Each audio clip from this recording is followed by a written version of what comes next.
মেঘনাপাড়ের সহজ সরল মেয়ে হাসি চাকরির প্রলোভন দেখিয়ে কিছু অসাধু লোক তাকে ইন্ডিয়ায় পাচার করে দেয়। এভাবেই তারা মেঘনাপাড়ের আরো অনেক মেয়েকে পাচার করার ধান্দা করতে থাকে। গ্রামের সহজ সরল মানুষ এসব বুঝতে না পারলেও শহর থেকে ঘুরতে আসা এক মেয়ে ঠিকই এই ব্যাপারটা বুঝতে পারে। তো এরপর সে কিভাবে এই চক্রের মুখোশ সবার সামনে উন্মোচন করে এবং কিভাবে ওই মেয়েদেরকে বাঁচায়, সেটাই দেখবো আজকের গল্প মেঘনা কন্যাতে।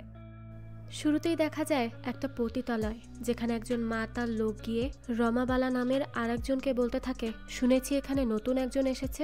রমা বলে, আমার মাথা খারাপ আছে এখন, তাই চুপচাপ চলে যেত, ভালো লাগছে না। কিন্তু সে যেতে না চাইলে রমা তখন লোকটাকে ঘাড় ধরেই বের করে দেয়। তো এরপরই দেখা যায় রমা একটা ঘরে আসে, যেখানে সত্যি সত্যি নতুন একটা মেয়েকে বন্দি করে রাখা হয়েছিল। তো রমা তাকে বলে, তোর মতো কত মেয়েকে আমি রমা দেখেছি, তাই এইসব কান্নাকাটির কাহিনী ছেড়ে এখন একটু লাইন আয় তো দেখি, কত সুন্দর মুখটা তোর, এই মুখে যেন কারো নজর না লাগে। তুই চাইলে এখানে রানী হয়ে থাকতে পারবি, তাই এইসব কান্নাকাটি বাদ দিয়ে নিজেকে প্রস্তুত করে নে, কালই তোর অভিষেক করা হবে আমাদের এই কাজে। এই মেয়েটার নাম ছিল হাসি। তো সে তখন খুব কান্না করতে করতে রিকোয়েস্ট করে আর বলতে থাকে, প্লিজ আপা, আমাকে যেতে দিন, আমাকে দয়া করে আমার বাড়ি ফিরতে দিন, আমি এসব পারবো না। কিন্তু রমা তখনই তাকে একটা গালি দিয়ে বলে, এত টাকা খরচ করে তোকে এখানে এনেছি কি এভাবে ছেড়ে দিতে? হ্যাঁ। এসব শুনে হাসির খুব রাগ হয়ে যায়, তাই সে রমার মুখে সাথে সাথেই থুতু দিয়ে দেয়। এটা তো রমাও রেগে যায় আর হাসিকে এক লাথি দিয়ে বলে, 1 মাস ধরে তোর এই সব নাটক সহ্য করছি, আমি কিছুই বলছি না, তাই বলে তুই মাথায় উঠে গিয়েছিস তাই না, আর এখন আমার গায়ে থুতু দিচ্ছিস, এত সাহস তোর। রমা এখানে খুব রেগে যায়, তাই হাসিকে গালিগালাজ করে আর অনেক মারধর করতে থাকে। এখান থেকে দৃশ্য পরিবর্তন হয় আর আমরা প্রজ্ঞা নামের একটা মেয়েকে দেখি। সে নৌকা দিয়ে কোথাও যাচ্ছে আর তখনই তার পাস্ট লাইফের একটা ফ্ল্যাশব্যাক দেখা যায়। আমরা দেখি প্রজ্ঞা নাচ করছে। তখনই তার বয়ফ্রেন্ড ফাহিম তাকে ডেকে নিয়ে বলে, আমি তোমাকে কতবার বলেছি না তুমি নাচ করবে না, আমার মা এসব পছন্দ করেন না, তুমি কি বুঝতে পারো না? এসব শুনে প্রজ্ঞা বলে, ফাহিম, তোমার মায়ের পছন্দ না তাতে আমি কি করতে পারি, আমার তো কলেজ থেকে অনুষ্ঠানে নাচার কথা, তুমি তো এটা জানোই, তাহলে এই কথা কেন বলছো? ফাহিম তখন বলে, দেখো, এই অনুষ্ঠানে আমার মা বাবাও আসবেন, আর আমার মা যদি তোমাকে সেখানে নাচ করতে দেখেন তাহলে আর আমাদের কখনোই বিয়ে হবে না, তাই বলছি এসব বাদ দাও।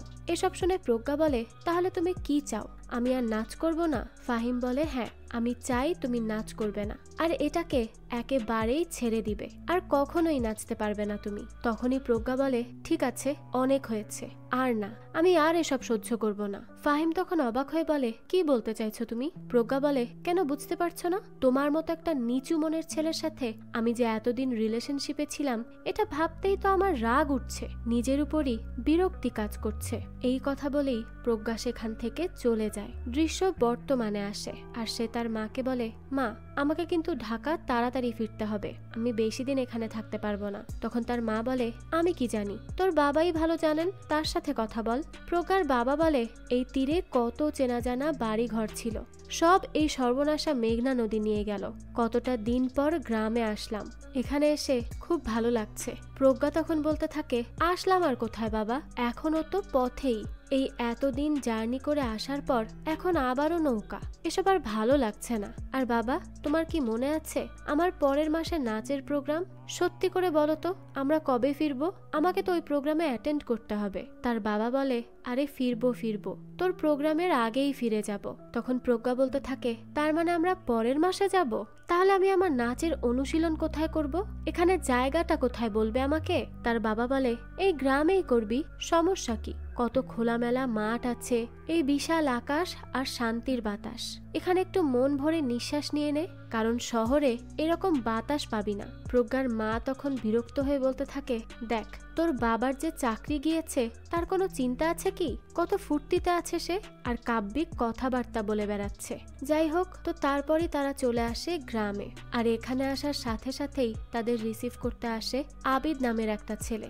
আবিদ তাদের জিনিসপত্র নিয়ে বাড়ি আসে। তো এরপরই প্রজ্ঞা তার রুমে যায়, কিন্তু সেখানে গিয়েই রুমটা দেখে সে বিরক্ত হয়ে যায়, এটা তার একেবারেই পছন্দ হয়নি। তাই সে চলে আসে তার বাবার কাছে। সে বলতে থাকে, বাবা, এই সব কি, আমি এখানে কিভাবে থাকবো, আমি কিভাবে নাচ করব, সত্যি খুব খারাপ লাগছে এখন আমার। তখন তার বাবা আবিদকে বলে, আমার যে এখানে কত স্মৃতি আছে সেটা কি বলবো, এসব তারা বুঝবে না, বুঝলে? আবিদ তখন বলে, চাচা আমার কাছে আপনার আর একটা স্মৃতি আছে, আপনি বসুন, আমি আনছি। এরপর আবিদ একটা বন্দুক আনে, যা দিয়ে আগেকার সময় মানুষ বের হতো শিকার করতে। প্রজ্ঞার বাবা তো এই বন্দুকটা দেখেই খুব বেশি ইমোশনাল হয়ে যায়, তার আগের দিনের সব কিছু মনে পড়তে থাকে। এদিকে দেখা যায় প্রজ্ঞার মোবাইলেও ঠিকঠাক মতো নেটওয়ার্ক আসছিল না, তাই সে আরো বেশি রাগারাগি করতে থাকে যে এখন সে কি করবে। তখন তার মা বলে, দেখ প্রজ্ঞা, এখানে যখন আমরা চলেই এসেছি তাহলে এইভাবে রাগ না করে দেখি না এর মধ্যেই কিভাবে কি করা যায়। তো তারপরে প্রজ্ঞার বাবা এসে প্রজ্ঞাকে বলে, এই যে দেখ, এখানে সিন্দুকটা আছে না, এটা অনেক আগেকার সময়ে এইভাবে দেয়ালে করা হতো যাতে করে ডাকাত টাকা সহ সিন্দুক তুলে নিতে না পারে। কিন্তু এত সব কিছু বলার পরও প্রজ্ঞা তখনও রেগেছিল, তাই তাকে এভাবে রাখতে দেখে তার বাবা আবিদের সাথে বাইরে চলে আসে।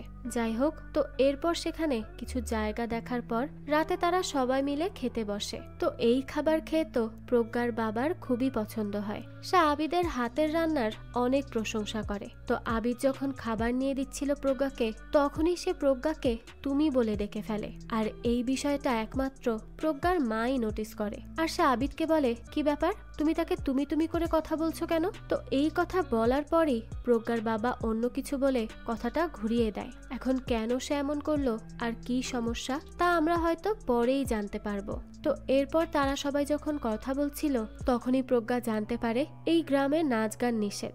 এটা জানতে পেরেই তো প্রজ্ঞা তার বাবাকে রেগে বলে, বাহ বাবা, তুমি না বলেছিলে কোনো সমস্যা হবে না, তাহলে এই সব কি? এই কথা বলেই খাবার টেবিল থেকে সে উঠে চলে যায় নিজের রুমে। তো আবিদকে পরে প্রজ্ঞার বাবা বলে, তুমি কি তাকে ডেকে আনবে যে আমাদের গ্রামে নাচ গান করতো? আমাদের গ্রামে আবারও এইসব ফিরে আসবে। এদিকে রাতের বেলা দেখা যায় প্রজ্ঞা তার বান্ধবীকে কল করে আর বলতে থাকে, আমি বাবার গ্রামের বাড়ি এসে ফেঁসে গিয়েছি, না আছে নেটওয়ার্ক, না আছে কিছু, আমি যে করেই হোক ঢাকা ফিরে আসতে চাই, আমার একটুও ভালো লাগছে না এখানে। তখন তার বান্ধবী বলে, শুধু কি এই কারণ, নাকি ফাহিমের কথা ভেবে এরকম লাগছে তোর? প্রজ্ঞা বলে, দেখ, তার সাথে আমার ব্রেকআপ হয়ে গেছে, তাকে নিয়ে আর কি ভাববো? আর শোন, সে অনেক কাহিনী, আমি পরে তোকে সময় করে বলবো, এখন না। তো তারপর তার বান্ধবী বলে, আচ্ছা ঠিক আছে, তুই চলে আয় আমার কাছে, অনেক মজা হবে, দুজন মিলে অনেক ভালো সময় কাটাবো। তো এরপরই প্রজ্ঞা এখান থেকে পালানোর জন্য সকাল সকাল রেডি হয়ে যায়, পরে কাউকে না বলে বেরিয়ে পড়ে বাড়ি থেকে। কিন্তু গুগল ম্যাপ কোনোভাবেই কাজ করছিল না, কারণ নেটওয়ার্কই তো ভালো ছিল না। ওই সময় তাকে রাস্তায় আবিদ পেয়ে যায় আর তাকে দেখেই বলে, কি ব্যাপার, আপনি এখন এইখানে? প্রজ্ঞা বলে, হ্যাঁ, আমাকে একটু বলতে পারবেন লঞ্চ ঘাটটা কোথায়? এইটা শুনে আবিদ বলতে থাকে, ও বুঝতে পেরেছি, পালানোর চেষ্টা করছেন তাই তো, কিন্তু লঞ্চ আসতে তো অনেক দেরি আছে, চলুন এখন বাড়ি ফিরে চলুন, না হলে চাচা চাচি অনেক চিন্তা করবেন। প্রজ্ঞা বলে, না, আমি যাব না, আমি ঢাকা যেতে চাই, এখানে আমি আর এক মুহূর্তও থাকতে চাই না। যাই হোক, তো বসার কোনো জায়গা হবে? এখানেই তাহলে অপেক্ষা করতাম, লঞ্চ আসলেই চলে যেতাম। আবিদ বলে, আচ্ছা তাহলে আসুন আমার সাথে, আমি আপনাকে একটা জায়গা দেখিয়ে দিচ্ছি বসার, কারণ এটা ছাড়া আর কোনো জায়গা নেই। এরপরই আবিদ প্রজ্ঞাকে একটা পুরাতন বাড়ি নিয়ে আসে আর সেটার সাথে জড়িয়ে থাকা কিছু ইতিহাস বলে। প্রজ্ঞা এই বাড়িটা দেখে বলে, সত্যি খুব অদ্ভুত রকমের সুন্দর এই বাড়িটা। তো আবিদ এরপর তাকে বাড়ির ভেতরে নিয়ে যায়। অন্যদিকে প্রজ্ঞার মা তো সকালে প্রজ্ঞার রুমে এসে দেখে সে এখানে নেই, বারবার ডাকার পরও সে কোথাও তাকে পায় না। তাই এবার প্রজ্ঞার মা চলে যায় প্রজ্ঞার বাবার কাছে প্রজ্ঞার বিষয়ে জানতে, যে মেয়েটা কোথায় গেল। এদিকে প্রজ্ঞা একা একা একটা জায়গায় নাচ করতে শুরু করে। তখনই আবিদ বলে, আরে আপনি তো খুব সুন্দর নাচ করেন, আপনার কি নাচ পছন্দ? প্রজ্ঞা বলে, আমার নাচ খুব বেশি পছন্দ, কিন্তু আমি জানি আপনি এখন কি বলবেন। আপনি বলবেন মেয়েদের নাচ করা উচিত না, মেয়েদের নাচ করা মানায় না, এইসব খারাপ জিনিস, এসবই তো বলবেন। সমস্যা নেই, আমি এইসব আগেও শুনেছি। আবিদ তখন বলে, আরে না না, আমি এইসব কেন বলবো, মানুষ যখন নাচ করে তখন তার মনের আনন্দেই করে, আর মনের আনন্দের মাঝে আবার খারাপের কি আছে? এটা শুনে প্রজ্ঞা বলে, মিথ্যা বলছো, বানিয়ে বানিয়ে এসব বলছো তাই না, আমাকে ইমপ্রেস করার জন্য। আবিদ বলে, আমি মিথ্যা বলতেই পারি না, চেষ্টা করলেও কখনো বলতে পারিনি, আর আপনাকে ইমপ্রেস করারই বা কি আছে বলুন তো? কেনই বা আপনাকে আমি ইমপ্রেস করতে যাব? প্রজ্ঞা তখন বলে, কয়জনেরই বা নাচ পছন্দ বলুন তো? তাই আমার মনে হলো আপনি হয়তো মিথ্যা বলছেন। তবে হ্যাঁ, আমার খুব ভালো লাগলো এটা জানতে পেরে যে আপনার নাচ ভালো লাগে। আবিদ বলে, আসলে আমাদের গ্রামের হাসি বুবু যখন নাচ করত তখন তো মনে হতো একটা পরী নাচ করছে। সে খুব মারাত্মক ভালো নাচ করত, সবাই মুগ্ধ হয়ে দেখত। আশেপাশের 10 গ্রামের থেকেও বেশি ভালো নাচ করত সে। এসব শুনে প্রজ্ঞা বলে, সত্যি? তাহলে আমাকে তার কাছে নিয়ে যাবে প্লিজ, আমি তার সাথে দেখা করতে চাই। আবিদ বলে, তাকে পাবেন কোথায়? সে তো অনেক আগেই এই গ্রাম ছেড়েছে। এসব শুনে প্রজ্ঞা মন খারাপ করে ফেলে আর বলে, ও আচ্ছা, বিয়ে হয়ে গিয়েছে নাকি? আবিদ বলে, না, শুনেছি উনি নাকি দেশও ছেড়েছেন, টাকা ইনকাম করতে বিদেশে গেছেন। তখন প্রজ্ঞা বলে, ওনার সাথে দেখা হলে অনেক মজা হতো। তো এবার আবিদ বলতে থাকে যে হাসি বুবু অনেক সময়ই এখানে এসে নাচ করতেন আর আমরা অবাক হয়ে তাকিয়ে থাকতাম। সে যে কি মুগ্ধতা! এদিকে প্রজ্ঞার মা প্রজ্ঞার বাবা হাসানকে এসে বলে, হাসান, আমাদের মেয়ে তো ঘরে নেই। হাসান বলে, হবে হয়তো বাইরে কোথাও, এত চিন্তার কি আছে? আমাদের গ্রামে হারিয়ে যাওয়ার মতো কোনো জায়গাই নেই। এসব শুনে প্রজ্ঞার মা বলে, অদ্ভুত মানুষ তো তুমি, মেয়েটা বাড়িতে নেই আর তুমি বলছো তাতে চিন্তার কিছুই নেই। একজন বাবা হয়ে তুমি এমন কথা কি করে বলতে পারো? আমি কিচ্ছু জানি না, চুপচাপ এখন যাও আর আমাদের মেয়েকে খুঁজে এনে দাও। পরে হাসান বলে, আচ্ছা আচ্ছা, এই ডাবের পানি খেয়ে মাথা ঠান্ডা করো তো, আমি যাচ্ছি। অন্যদিকে প্রজ্ঞা আবিদকে বলে, আমাকে এখন আরো অনেক অনুশীলন করতে হবে, কারণ সামনে আমার প্রোগ্রাম আর তাতে আমাকে বেস্ট পারফরমেন্স দিতে হবে। তখন আবিদ বলে, আচ্ছা, এজন্যই পালিয়ে যেতে চেয়েছিলেন? চাচা চাচি তো চিন্তা করবেন, আর তাছাড়া পালিয়ে গিয়ে থাকবেনই বা কোথায়? প্রজ্ঞা বলে, আমার বান্ধবী জেরিনের বাসায় থাকবো, ওখানেই খাবো দাবো আর নাচ করব, অনেক ভালো হবে। আবিদ বলে, আপনি কি নিশ্চিত আপনি সেখানে গিয়ে থাকতে পারবেন? প্রজ্ঞা বলে, হ্যাঁ, তবে আরেকবার কল করে শিওর হয়ে নিচ্ছি। এরপরই দেখা যায় প্রজ্ঞা তার বান্ধবীকে কল করে আর বলে, আমি আজই আসছি তোর বাসায়। জেরিন এটা শুনে বলে, না রে, আসিস না, কারণ ভাইয়া হঠাৎ করেই পরিকল্পনা করেছে কক্সবাজার যাবে, তাই তুই এখানে এসে আমাকে পাবিও না। এসব শুনে প্রজ্ঞার তো মনটাই খারাপ হয়ে যায়। তখন আবিদ বলে, আমাদের এখানেই তো হাসি বুবু কত সুন্দর নাচের অনুশীলন করেছেন। আসলে নাচতে না জানলে উঠান বাঁকার মতো অবস্থা এই শহুরে মানুষের। তখনই প্রজ্ঞা বলে, আপনি আমাকে ইচ্ছে করেই এখানে নিয়ে এসেছেন তাই না, যাতে করে আমি একটু ভাবতে পারি? আবিদ তখন বলে, হ্যাঁ, তাহলে যতটা বোকা শহরের লোকদেরকে ভাবতাম ততটা বোকাও তারা নয়। এটা শুনে প্রজ্ঞা বলে, আমিও গ্রামের লোকদের যতটা বোকা ভেবেছিলাম তারা ততটা নয়। যাই হোক, তো তাদের এখানে বেশ ভালো কিছু কথাবার্তা হয়। তো তারপরে প্রজ্ঞা বাড়ি ফিরে আসে আর তার বাবাকে বলে, বাবা, আজ আমাদের গ্রামে নাচ গানের প্রোগ্রাম হবে তাই না? হাসান বলে, হ্যাঁ, হাসির বাবা জয়নাল চাচার। তো এরপরই আমরা রাতের দৃশ্য দেখি, যেখানে জয়নাল আসে, আরো অনেক মানুষ আসে, সবাই মিলে একসাথে খুব মজা করছিল।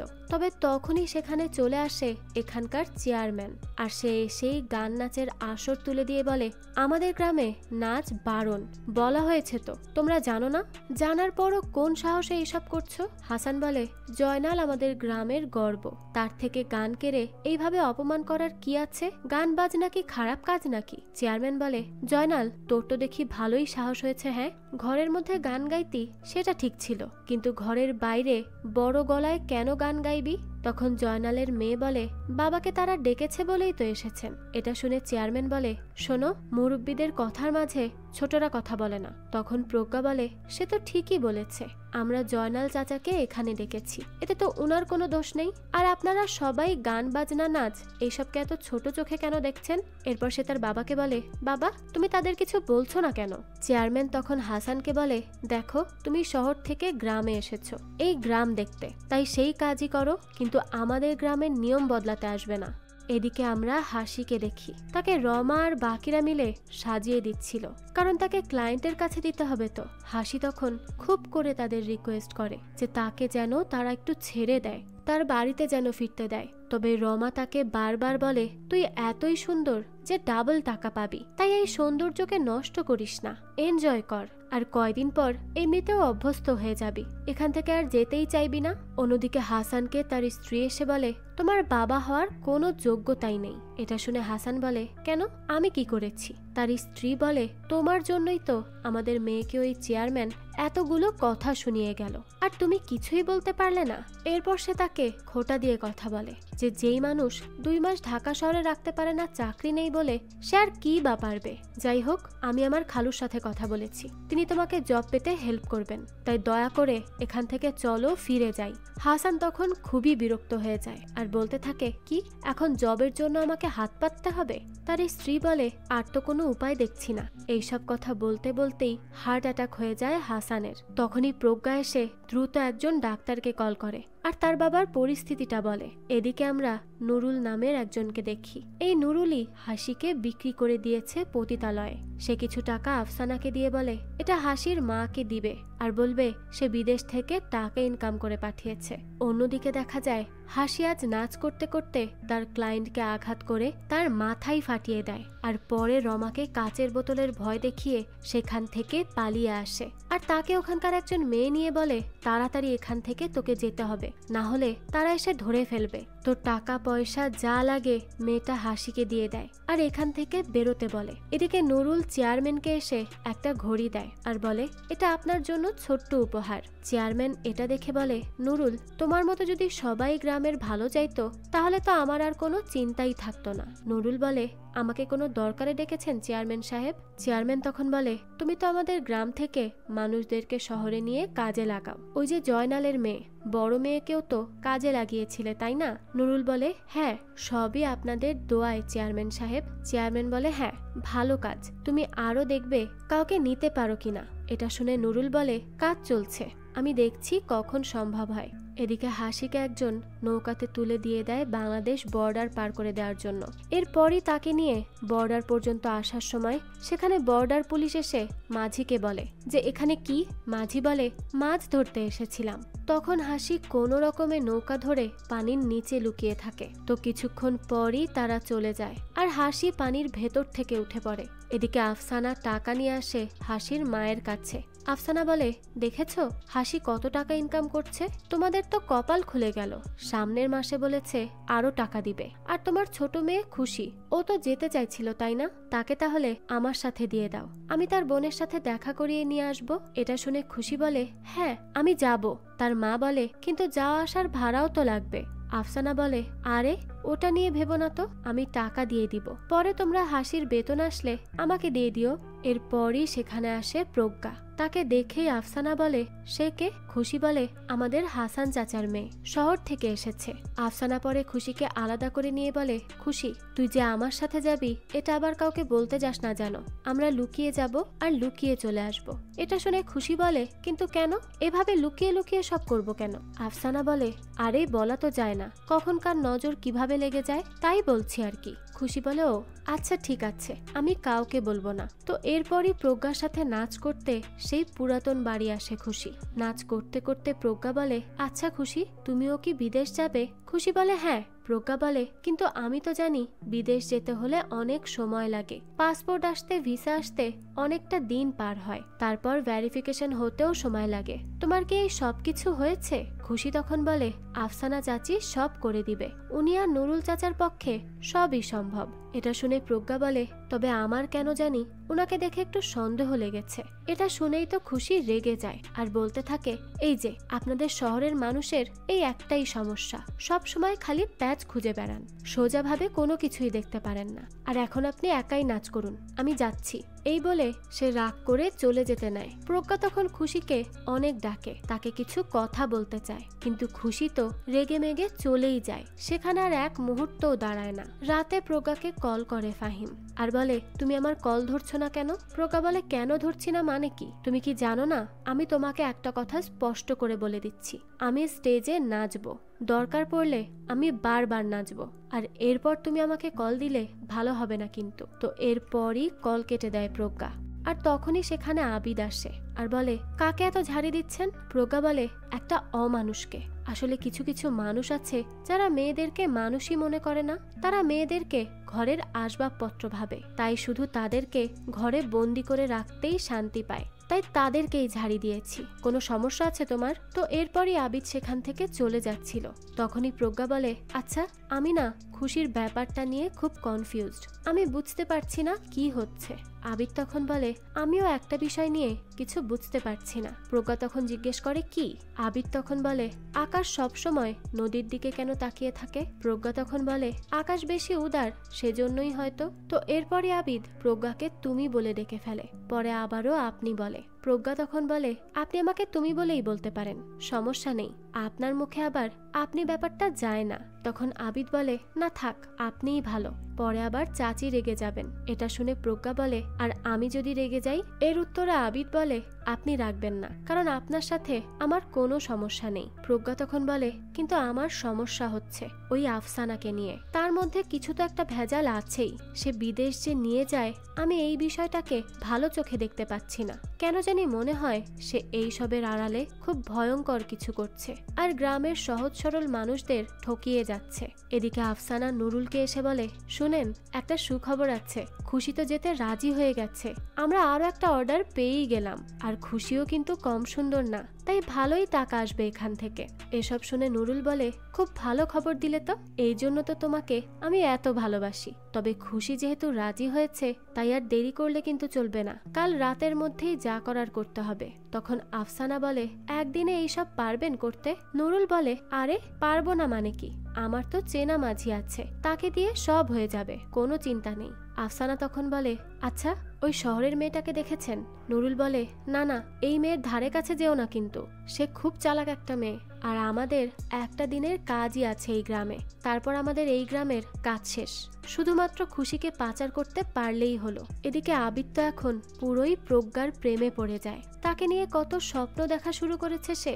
অন্যদিকে আজ সকালে বাংলাদেশে এসে নামে হাসি, তার পাই চলছিল না এত কিছু সহ্য করার পর, তাও কোনোভাবে সে নিজের বাড়ি ফেরার একটু আশা নিয়ে হাঁটতে শুরু করে। এদিকে আবিদ খুশি মনে এসে প্রজ্ঞাকে বলে, আজ তো আমি অনেক খুশি। প্রজ্ঞা বলে, কেন, এত খুশির কারণ কি? আবিদ বলে, আরে হাসিবুকে দেখতে তো খুশি যাচ্ছে। প্রজ্ঞা এটা শুনে একটু শকড হয়ে যায়, কারণ এত তাড়াতাড়ি কিভাবে সম্ভব সবকিছু করা। তাই প্রজ্ঞা জিজ্ঞেস করে, এটা কিভাবে সম্ভব হলো, আর আপনি বা এটা জানার পর হাসতে হাসতে আসছেন? আবিদ বলে, কেন হাসবো না, আমরা গ্রামের মানুষ, আমরা আমাদের গ্রামের কষ্টে কাঁদি আর সুখে হাসি, আর খুশি তো মারাত্মক আনন্দে আছে তার বোনকে সে দেখতে যাবে বলে, তাহলে আমি কেন হাসবো না? প্রজ্ঞার তো এবার আর ভালোই লাগছে না, সে বুঝতে পারে আফসানা নুরুল কোনো একটা অসাধু চক্রের সাথে জড়িত, আর সে এই মেয়েদেরকে সেখানেই ইউজ করছে। তখন আবিদ বলতে থাকে, আমরা ভালো মানুষ, তাই কাউকে নিয়ে মনে হিংসা নেই।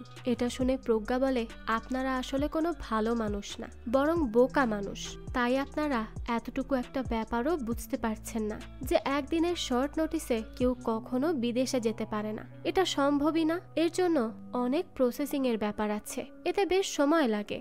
আবিদ তখন বলে, তুমি বললেই হবে নাকি, আশেপাশের কত মানুষ গেল, গ্রামের সবাই ভালো ভালো জায়গায় কাজ করছে। প্রজ্ঞা তখন তাকে জিজ্ঞেস করে, আপনি না বিএ পাশ করেছেন, তাহলে এত গাধা কিভাবে হলেন? হ্যাঁ, এইসব ব্যাপার বুঝতে পারেন না, নিজের মাথাটা তো একটু কাজে লাগান। আবিদ তখন বলে, হ্যাঁ আমরা তো সবাই গাধাই, আর তোমরা সবাই বুদ্ধির সাগর। বেচারি এতদিন পর নিজের হাসি বুড়ে দেখতে যাচ্ছে, কত খুশি সে জানো, আর তার আনন্দটা তোমার জন্য কিছুই না, তুমি এর মধ্যেও খুদ বের করার চেষ্টা করছো, কেমন মানুষ তুমি? প্রজ্ঞা তখন বলে, না আমার জন্য এসব কিছুই না, কারণ বেচারি তো নিজেই জানে না সে কোন বিপদের দিকে এগিয়ে যাচ্ছে, তবে আমি এসব খুব ভালো করেই বুঝতে পারছি। আবিদ তখন বলে, মানে কোন বিপদের কথা বলছো? প্রজ্ঞা বলে, এখন তোমাকে এত কিছু বলবো না, তবে তুমি কি যাবে আমার সাথে? আবিদ জিজ্ঞেস করে, কোথায় যেতে হবে? তো এরপরই তারা দুজন চলে আসে খুশির বাড়ি। খুশি তাদেরকে হুট করে দেখে বলে, আরে আপনারা এখানে, আমি তো বিদেশে যাচ্ছি। প্রজ্ঞা বলে, যাচ্ছ মানে? তোমাকে না বলেছি আমি পাসপোর্ট ছাড়া কেউ কখনো বিদেশ যেতে পারে না, তাহলে কিভাবে যাবে তুমি? সবকিছু কি এতই সহজ? তখন আফসানা বলে, তোমাকে কে বলেছে এ পাসপোর্ট ভিসা ছাড়া যাচ্ছে? যা যা লাগবে সব আমি রেডি করেছি। তখন প্রজ্ঞা বলে, আচ্ছা তাই নাকি, তাহলে আমাকে দেখান তো তার পাসপোর্ট আর ভিসাটা। এবার তো বিপাকে পড়ে যায় আফসানা আর নুরুল। আফসানা বলে, আপনাকে কেন দেখানো লাগবে? আপনি কে? হ্যাঁ, আর যার দরকার, যাদের দরকার তাদের কাছে জায়গা মতো জমা দিয়ে দিয়েছি, এখন এত কথা বলে সময় নষ্ট করবেন না তো। তখন আবিদ বলে, কি বলছেন কি, এইসব তো কোথাও জমা দিতে হয় না, এগুলো তো হাতেই থাকার কথা, তাহলে আপনি কি জমা দেওয়ার কথা বলছেন? আফসানা তখন বলে, সব কথা তোমাদেরকে বলতে হবে কেন, পথ ছাড়ো বলছি। প্রজ্ঞা তখন পথ আগলে বলে, না, পথ ছাড়া যাবে না, খুশিও কোথাও যাবে না, সে এখানেই থাকবে, এইভাবে আমরা তাকে যেতে দিব না। সে এখন নিজেও জানে না কোন দিকে খুশি মনে পা এগিয়ে দিচ্ছে, যখন বুঝতে পারবে তখন অনেক দেরি হয়ে যাবে, আর আমি থাকতে খুশিকে সেই আফসোস করতে দিতে পারবো না, কখনোই না। আফসানা তখন খুশিকে বলে, এই তুই কি আমাদের সাথে যাবি? তোর বোন কিন্তু তোর জন্য অপেক্ষা করছে, এখন তুই ভেবে দেখ কি করবি। খুশি বলে, হ্যাঁ আমি অবশ্যই যাব, আমার বোনকে দেখার খুব ইচ্ছা করছে, তাই চলো চাচি আমরা যাই। এদের কথা শোনো না তো। তখনই আবিদ পথ আটকে দাঁড়ায় আর বলে, চুপ কর খুশি, এইভাবে আবেগ নিয়ে ভাবিস না, তুই জানিস এরকম করে কত মেয়ের জীবন নষ্ট হয়েছে, আর আমার তো এখন সম্পূর্ণ সন্দেহ হচ্ছে এদের উপর, এদের উদ্দেশ্য কোনো ভালো কাজ করার নয়, সেটা তো এখন আমি নিশ্চিত, তাদের কথাবার্তা আর কাজকর্মই এই সব কিছুর প্রমাণ দিচ্ছে, কিন্তু তারা কি করতে চাইছে তা তাদের মুখ থেকেই শুনতে চাই। আফসানা তো বারবারই খুশিকে ইমোশনালি ব্ল্যাকমেল করে আর বলতে থাকে, চল তাড়াতাড়ি, পরে কিন্তু আর বোনকে চাইলেও দেখতে পারবি না, এই আমি বলে দিচ্ছি, এই সুযোগ কি হাতছাড়া করবি? প্রজ্ঞা তখন বলে, না সে যাবে না, আগে তোমরা তার পাসপোর্ট ভিসা দেখাও, তারপর যাবে, এর আগে এক পাও এখান থেকে নড়তে পারবে না। নুরুল তখন বলে, আরে আজব তো, কেন তোমরা তাকে যেতে বাধা দিচ্ছ? তোমাদের কি লাভ বা ক্ষতি হচ্ছে এতে? আর এতে করে খামোখা আমাদের সময়ও তো নষ্ট হচ্ছে, তোমাদের কাছে সময়ের দাম না থাকতে পারে, আমাদের কাছে আছে। তো এখানে তাদের কথাবার্তার দরুন আরো অনেক মানুষ চলে আসে। তখনই নুরুল আফসানাকে কানে কানে বলে, পরিস্থিতি কিন্তু সুবিধার মনে হচ্ছে না, তাই চলো দ্রুত এখান থেকে কেটে পড়ি। তাই পরে আফসানা খুশিকে আবারও ইমোশনাল কথা বলে যে, তোর কি কপাল রে খুশি, যাওয়ার জন্য রেডি হয়েও যেতে পারলি না। নুরুলও বলে, হ্যাঁ তাদেরই যেহেতু কোনো সমস্যা নেই, তাহলে আমাদের কি, আমরা তো একটু সাহায্যই করতে চেয়েছিলাম, আজকাল আসলে মানুষের ভালো করতে নেই, ভালো করতে গেলেই মন্দ হয়ে যায়। এই সব কথাবার্তা বলে নুরুল আর আফসানা চুপচাপ চলে যায়, আর খুশি তো অনেক রেগে ওঠে। এরপর সে নিজের ঘরেই চলে যায়। পরে খুশির মা আবিদকে বলে, সে না হয় শহরের মানুষ, কিন্তু তুমি তো আমাদের গ্রামের, তাহলে তুমি কিভাবে এই মেয়ের কথা এসে আমাদের মধ্যে ঝামেলা করলে, এটা কি তোমার উচিত হলো? আবিদ বলে, আমি জানি চাচি, আর প্রজ্ঞা যেই কথাগুলো বলেছে তাও তো সত্যি, হাসি বুবু যে সেই কবে গেল, তারপর কি আর কোনো খবর পেয়েছেন তার? সে কি আর কোনো কল করেছে? একটাও তো যোগাযোগ করার চেষ্টা করলো না, কিন্তু কেন? এসব কি কখনো ভেবে দেখেছেন? খুশির মা তখন বলে, নাম্বার পাওয়ার পরই সে কল করবে, ওই দিনও তো সে টাকা পাঠিয়েছে, যদি সে ভালোই না থাকে তবে কি আর টাকা পাঠাতে পারত? এটা শুনে আবিদ বলে, কি হাসিবু টাকা পাঠিয়েছে? খুশির মা বলে, হ্যাঁ পাঠিয়েছে তো, টাকা পাঠিয়েছে বলেই তো চলতে পারছি, না হলে তো রাস্তায় ভিক্ষা করা লাগতো। এই কথা বলে খুশির মাও ভেতরে চলে যায়। অন্যদিকে হাসি তার গ্রামে চলেই আসে, কিন্তু পথে তখন নুরুল কথা বলতে বলতে যাচ্ছিল যে আমাদের হাতের মুঠোয় থাকা কাজটা চলেই গেল ওই বজ্জাত মেয়ের জন্য। ঠিক ওই সময় আফসানা হাসিকে দেখে ফেলে আর বলতে থাকে, এই এটা হাসি না? হাসি তো তাদের দেখা মাত্রই দ্রুত সেখান থেকে চলে যায়। আর আফসানা নুরুলকে বলে, এটা হাসি তো, হাসি কিভাবে এখানে আসলো? নুরুল বলে, আরে কি বলছো কি, হাসি কিভাবে আসবে এখানে, এটা তো অসম্ভব, সে আছে ইন্ডিয়ায়, তাহলে বাংলাদেশে বললেই কি চলে আসবে নাকি, এত সহজ? তখন আফসানা জোর দিয়ে বলে, আরে আমি সত্যি বলছি, এটা হাসিই ছিল, তুমি কল করে দেখো তো ওই জায়গায় হাসি কোথায় আছে। তারপরে নুরুল বলে, আচ্ছা ঠিক আছে, তুমি বলছো যেহেতু, তাহলে আমি কল করেই দেখছি। এরপরই নুরুল কল করে। অন্যদিকে আবিদ আর প্রজ্ঞা খুশির মায়ের সাথে কথা বলতে ভেতরে আসে। খুশির মা তখন বলতে থাকে, শুধু আমাদের গ্রাম না, আশেপাশের 10 গ্রামেই কাজ বন্ধ, তাহলে আমাদের সংসারটা চলবে কি করে বলতো? আজ যদি খুশিটা যেত তাহলে তো হাসিকেও দেখে আসতে পারত, কিন্তু তোমাদের জন্যই তা হলো না। প্রজ্ঞা তখন বলে, কিন্তু আন্টি, কোনো কিছু নিশ্চিত না হয়ে এভাবে অন্ধের মতো বিশ্বাস করে কোথাও কাউকে পাঠানোটা কি ঠিক বলুন তো? পরে যদি হিতে বিপরীত হয়ে যায় তখন কি করবেন? তখন তো কপাল চাপড়েও কোনো কিছু ঠিক হবে না। আর একটা দেশ থেকে আর একটা দেশে এইভাবে চলে যাওয়াটা তো কোনো স্বাভাবিক লক্ষণই নয়। এত সহজে এক দেশ থেকে আর এক দেশে যাওয়া যায় না আন্টি, একটু ভেবে দেখুন প্লিজ। এদিকে দেখা যায় খুশি নদীর পাড়ে মন খারাপ করে বসেছিল। সে তার বোনের সাথে কাটানো প্রতিটা মুহূর্তের কথা মনে করছিল। তারা দুজন একসাথে কত ভালো সময় কাটিয়েছে। সে তার বোনকে খুব ভালোবাসে, আর আজ সে যেতে না পারায় ভেতর থেকে খুব কষ্ট পাচ্ছিল।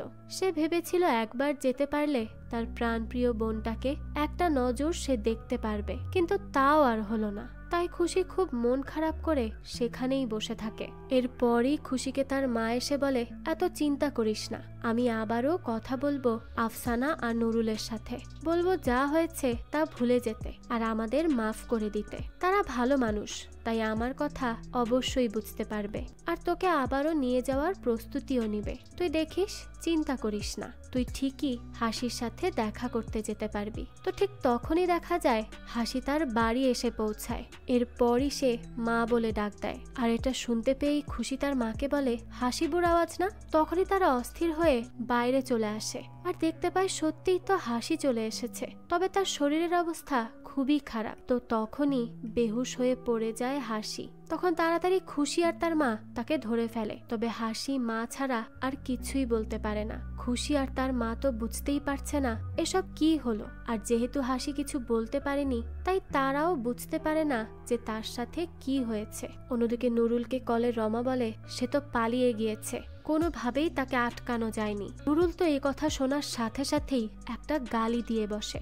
আর বলতে থাকে, তাহলে আপনারা ওখানে বসে কি করছিলেন? হ্যাঁ, একটা মেয়েকে আটকে রাখতে পারলেন না? রমা তখন বলে, এই কথা কম বল, আর আমি যা বলছি তাই কর। তোর হাতে 3টা উপায় আছে। 1, হাসিকে আমার হাতে তুলে দে। 2, গ্রাম থেকে পালিয়ে যা। আর 3, হাসিকে প্রাণে শেষ করে দে, না হলে আমরা সবাই বিপদে পড়ব। তো এরপরই আফসানা নুরুলকে বলে যে এই সবই হয়েছে আপনার বেশি লোভের কারণে। এবার তো হাসি ফিরে এসেছে, এখন আপনি কি করবেন? গ্রাম থেকে পালাতে গেলেও পাবলিক মারবে আর প্রাণেও মেরে ফেলতে পারে, সবকিছুতেই ঝুঁকি আছে। আপনাকে তো আমি আগেই বলেছিলাম প্লিজ চলুন আমরা এই গ্রাম থেকে চলে যাই, কিন্তু আপনি তো কোনো কথাই শোনেননি। এখন কি হবে? এখন আপনার জন্য আমি নিজেও বিপদে পড়েছি। আপনার সাথে থেকে অনেক হয়েছে, এবার আমাকে দয়া করে বিদায় দিন, আমি আর আপনার সাথে থাকতে পারবো না। নুরুল তখন জিজ্ঞেস করে, কোথায় যাবি? যাবিটা কোথায়? আফসানা বলে, যেদিকে 2 চোখ যায় চলে যাব, কিন্তু তাও আপনার সাথে থাকবো না, আমি এইভাবে মরতে চাই না।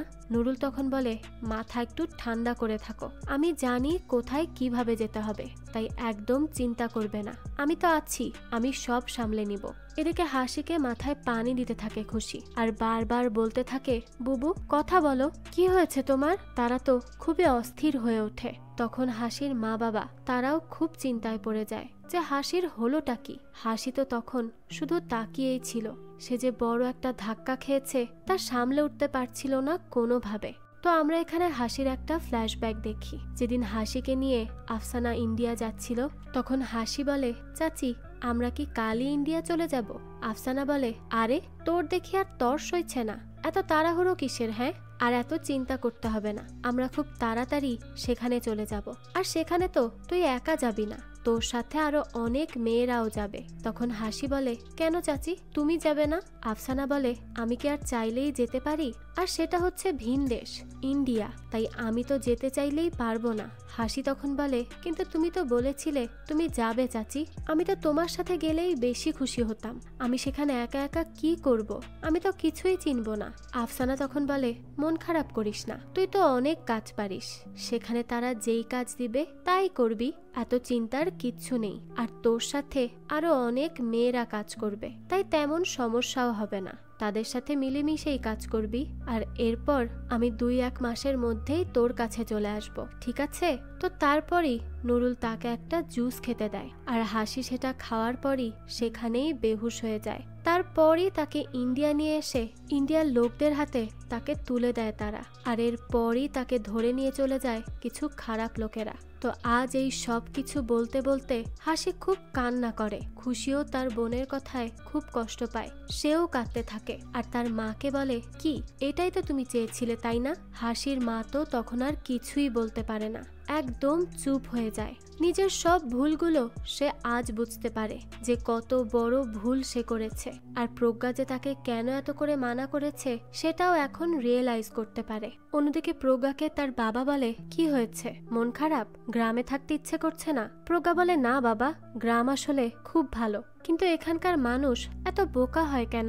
হাসান বলে, আসলে তারা কোনো কিছু নিয়েই এতটা ভাবতে পারে না, ভাবার মতো সেই সময়ই পায় না। পেটে যখন খিদে লাগে তখন তারা পেটের খিদে মেটাতেই ব্যস্ত হয়ে যায়। তবে আর চিন্তা করিস না, আমরা খুব দ্রুতই শহরে ফিরে যাচ্ছি, আর আমি আগের থেকেও ভালো একটা জব পেয়েছি, বেতনটাও আগের থেকে বেশি। প্রজ্ঞা তখন বলে, ও ভালো। তো তার এমন নর্মাল রিয়াকশন দেখে হাসান বলতে থাকে, কি রে, তুই কি খুশি হসনি? তখনই সেখানে আবিদ আসে আর বলে, প্রজ্ঞা তুমি কি কাহিনী জানো? হাসি বুবু তো ফিরে এসেছে। হাসান তখন বলে, এই হাসিটা আবার কে? আবিদ বলে, হাসি হচ্ছে আমাদের জয়নাল চাচার বড় মেয়ে। অন্যদিকে শয়তান নুরুল আগে আগে এসে চেয়ারম্যানকে বলে, দেখেন ভাই, কারো না ভালো করতে নেই। ওই যে হাসিকে আমি বিদেশে পাঠিয়েছিলাম না, সে টাকার লোভে খারাপ কাজে জড়িয়ে পড়েছিল। আমি তো পাঠিয়েছিলাম ভালো কাজের জন্য, কিন্তু সে টাকার লোভে পড়ে আমার মান সম্মান সব শেষ করে এবার নাকি ফিরে এসেছে। তখন আর একজন বলে, হাসি ফিরেছে? আমরা তো শুনিনি। নুরুল বলে, হাসি ফিরেছে, কিন্তু কোন মুখে জানাবে? খারাপ একটা মেয়ে হয়ে যে ফিরেছে তাই তো বলতে পারিনি। আসলে আমি গ্রামের ভালো চাই বলে আগে আগে আপনাদেরকে জানিয়ে রেখেছি। এবার আপনারাই ভেবে দেখুন আপনারা কি করবেন। আমি তো বাইরের মানুষ, তাই আপনারাই বুঝবেন বাকিটা। এদিকে হাসানকে সবটা বলে প্রজ্ঞা। হাসান এইসব শুনে বলে, এত কিছু হয়ে গেল অথচ আমি কিছুই জানি না, আমাকে বললে না কেন? প্রজ্ঞা বলে, বাবা তুমি বিজি ছিলে তাই আর বলতে পারিনি। তারপরই হাসিকে দেখতে প্রজ্ঞা আর আবিদ চলে যায়। এদিকে চেয়ারম্যান এসে হাসিকে বলে, কি হয়েছে, ফিরে কেন আসলি তুই? গ্রামে তো অনেক কাহিনী শুনতে পাচ্ছি। তখন হাসি বলে, মা আমি কিছুই করিনি। চেয়ারম্যান তখন ধমক দিয়ে বলে, চুপ কর, নিজে আজে বাজে কাজ করে এখন আমাদের গ্রামে এসেছিস তোর নোংরামি ছড়াতে? কিন্তু আমি বেঁচে থাকতে এই গ্রামে কোনো রকম নোংরামির জায়গা হবে না। খুব তাড়াতাড়ি আমি সবাইকে নিয়ে একটা সিদ্ধান্ত নিব। তো চেয়ারম্যান এখান থেকে যাওয়ার পর প্রজ্ঞা আর আবিদ এসে হাসির সাথে দেখা করে। হাসি মানসিকভাবে মারাত্মক ভেঙে পড়েছিল, তাই সে কাউকেই কিছু ঠিকমতো বলার অবস্থায় থাকে না। অন্যদিকে রাতে আফসানা নুরুলকে বলে, আমি আপনার সাথে থেকে অনেক কাজ করেছি, এত এত মেয়েদেরকে আপনার হাতে দিয়েছি, এবার আমি আমার জীবন বাঁচাতে চাই, তাই আমাকে ভালোই ভালোই ছেড়ে দিন বলছি। নুরুল বলে, আমি এত এত মেয়েদের বিদেশে পাঠিয়েছি, কিন্তু কখনো কেউ ফিরতে পারেনি। তবে এই হাসি বজ্জাত কি করে যে ফিরে এসেছে কে জানে। তবে আমি চেয়ারম্যানকে কাজে লাগিয়ে দিয়েছি, তাই একটু কম চিন্তা করো। এবার কেউই হাসির কথা বিশ্বাস করবে বলে মনে হয় না। তো এরপর নুরুল তার দলবল নিয়ে চলে আসে রাতের বেলা খুশি আর হাসিকে তুলে নিতে, আর তাদের মাকে বেহুশ করে তাদের দুই বোনকেই তারা এবার পাচার করার জন্য নিয়ে আসে। হাসির বাবা বাড়ি এসে এই সব কিছু জানার পর তাড়াতাড়ি আবিদ আর হাসানকে এসে বলে যে আমার দুই মেয়েকেই ওই শয়তান নুরুল তুলে নিয়ে গিয়েছে, দয়া করে সাহায্য করুন। আবিদ বলে, চাচা এবার যদি চেয়ারম্যান কিছু না করে তাহলে আমরাই দেখে নিব বাকিটা। হাসান তখন বলে, আমার বন্দুকটা কোথায়? চলো এবার আমি বন্দুক নিয়ে যাব। এরপরই প্রজ্ঞা, হাসান আর আবিদ সেখান থেকে বেরিয়ে পড়ে হাসিদের খুঁজতে। অন্যদিকে নুরুল কল করে রমাকে আর বলে, এবার আমি হাসি খুশি দুইটাকেই নিয়ে আসছি। রমা বলে, সাবধানে আনবে আর যেন উড়ে না যায়। নুরুল তখন আফসানাকে পাহারায় রেখে একটা কাজ করতে চলে যায়। এদিকে প্রজ্ঞা বলে, তোমরা এদিকে খুঁজে দেখো, আমি পুরানো বাড়িটা দেখে আসি। তখন প্রজ্ঞা খুঁজে খুঁজে শেষমেশ পেয়েই যায় হাসি আর খুশিকে। পরে আফসানাকে মাথায় আঘাত করে প্রজ্ঞা হাসি খুশিকে নিয়ে পালিয়ে যায় সেখান থেকে। তবে তাদেরকে এসে ধরে ফেলে নুরুল, আর এবার সে তাদেরকে প্রজ্ঞা সহই তুলে নিয়ে যায় পাচার করতে। অন্যদিকে আবিদ চেয়ারম্যানকে বলে, আপনি যদি সাহায্য করতে না পারেন তাহলে করবেন না, কিন্তু হাসি খুশিকে নিয়ে আজে বাজে কথাও বলবেন না, আমরা একাই পাচারকারী দলকে ধরে নিব। চেয়ারম্যান বলে, পাচারকারীকে? আবিদ বলে, কেন জানেন না? আপনার ওই নুরুলই তো সেই পাচারকারী। হাসানও বলতে থাকে, হাসি নিজে বলেছে, ভিকটিম নিজেই যখন বলেছে তারপর আপনি কাকে বিশ্বাস করবেন? চেয়ারম্যান বলে, সে আবার কি বলবে, নিজেই তো খারাপ মেয়ে। আবিদ বলে, আপনি বললেই তো আর সে খারাপ হয়ে যাবে না, আমরা হাসি খুশিকে নিয়ে তবেই বাড়ি ফিরব। হাসির বাবা তখন কান্না করে বলে, চেয়ারম্যান সাহেব দয়া করে আপনি একটাবার আমার হাসি খুশির সামনে এসে দাঁড়িয়ে দেখুন, সব সত্যিটা সামনে চলে আসবে। তারপরে আবিদ চেয়ারম্যানকে বন্দুক তাক করে বলে, কোথায় হাসি খুশি? এরপরই চেয়ারম্যান সহ তারা চলে আসে ঘাটে। নৌকা প্রায় ছেড়েই দেয়, কিন্তু কিন্তু আবিদ এসে আটকে নেয়। পরে নুরুল প্রজ্ঞাকে চাকু দিয়ে ধরে আর বলে বন্দুক নামাতে। চেয়ারম্যান তখন নিজের পাপ ঢাকতে নুরুলকেই গুলি করে মারে। পরে আফসানা এসে সব সত্যি বলে যে আপনি যে এসবে জড়িয়েছিলেন তা আটকাতেই নুরুলকে মারলেন, তাই না? চেয়ারম্যান বলে চুপ করো, আমরা পুলিশ ডাকবো। তখনই হাসি এসে বলে আপনাকে ডাকতে হবে না, আমি যাব পুলিশ আনতে। এরপর নারী পাচার করার অপরাধে চেয়ারম্যানকে পুলিশ গ্রেফতার করে নিয়ে যায়। আর ঠিক তার 1 মাস পরই প্রজ্ঞার স্টেজে পারফরমেন্স হয়, যেখানে সে এবার হাসি খুশিকে নিয়ে সুন্দর একটা নাচ করে। আবিদ সহ প্রজ্ঞার মা বাবাও সেই পারফরমেন্স দেখে। তারা সবাই খুব খুশি হয়। আর এর সাথেই এই গল্পটাও এখানেই শেষ হয়। তো এই তো ছিল আজকের গল্প। এই গল্পটা আপনাদের কাছে কেমন লেগেছে সেটা অবশ্যই আমাদেরকে কমেন্ট করে জানাবেন। যদি এতটুকুও ভালো লেগে থাকে তাহলে একটি লাইক দিয়ে যাবেন। আর হ্যাঁ, আমাদের এই চ্যানেলে কিন্তু প্রতিনিয়তই নতুন নতুন ভিডিও আপলোড করা হয়। সেই সব ভিডিওর আপডেট পেতে আমাদের চ্যানেলটিকে সাবস্ক্রাইব করে বেল আইকনে অল দিয়ে রাখতে কিন্তু ভুলবেন না। আজকে তাহলে এই পর্যন্তই, আবারও হাজির হব নতুন কোনো ভিডিও নিয়ে। সেই পর্যন্ত সবাই ভালো থাকবেন আর আমাদের চ্যানেলের সাথেই থাকবেন। ধন্যবাদ।